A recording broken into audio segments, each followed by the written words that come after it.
Nandiyan ang steam sa iba. Sir, may information siya.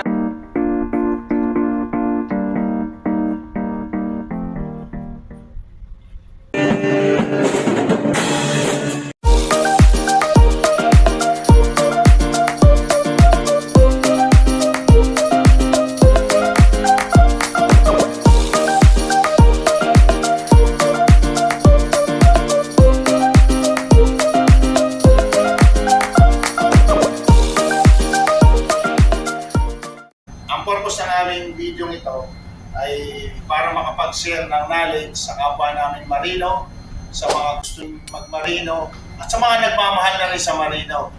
Kung meron po kaming pagkakamali, yun po hindi namin sinasadya. Nais lang namin makatulong.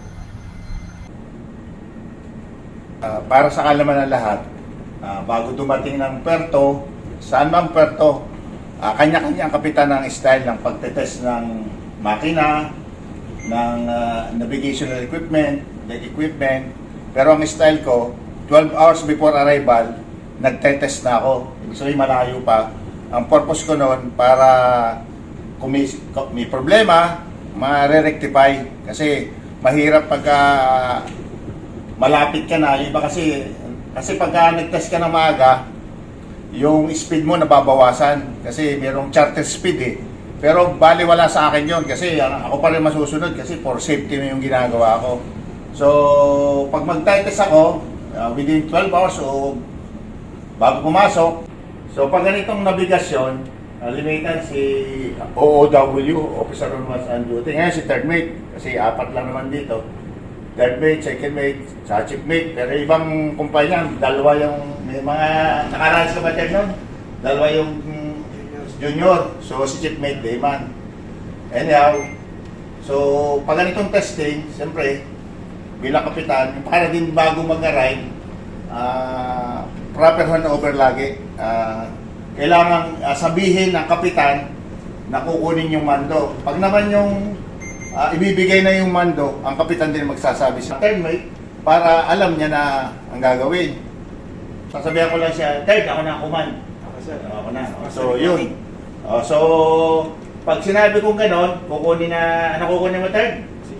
Position. So, yan, kukunin niya position, anong speed ng barko, tapos, yan, ilalagbok yung position, speed, lahat ng information, at the same time, kasama sa paglalagbok, na basta ako ang kumuha ng mando, kalimitan yan, naka-manual steering na. So, sasabihan ko lang yung AB na manual steering mo na ako.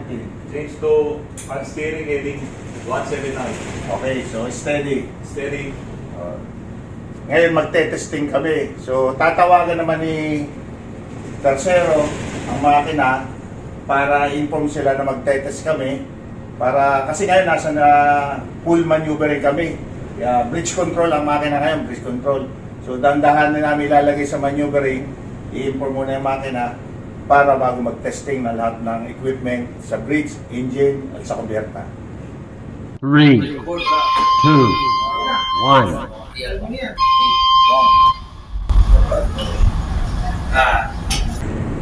Good morning, sir. Testing tayo makina. Baba mo hanggang maneuvering speed. Okay, sige. Maneuvering speed. Okay.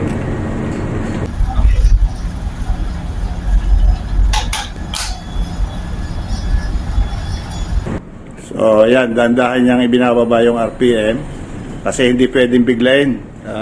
So, at least 1 minute kada RPM. Diba?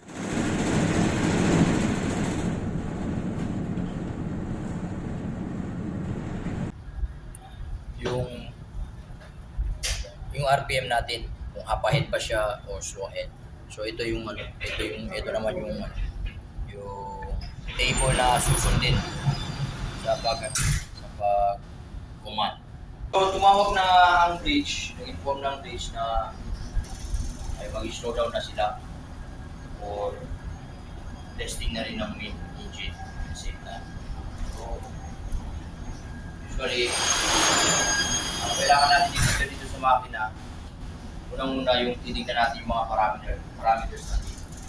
Lalo na sa air starting natin dito sa compressor.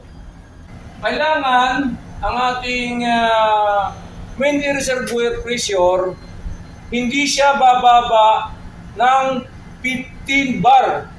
So ito, during maneuvering, dalawa ang ating reservoir na bukas, number 1, number 2. Ang bawat tangke, number 1, number 2, 28 bar ang laman. Kailangan nasa green ang ating monitoring dito ng pressure. At the same time, i-checkin din ng oiler or wiper who is in duty sa baba. Tingnan mo, pressure gauge. Tapos yung drain ng hangin, temperature ng hangin.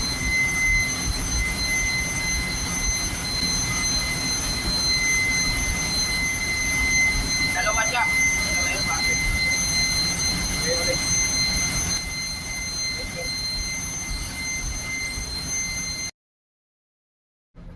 Importanteng checkin din ang lube oil sa tank oil level.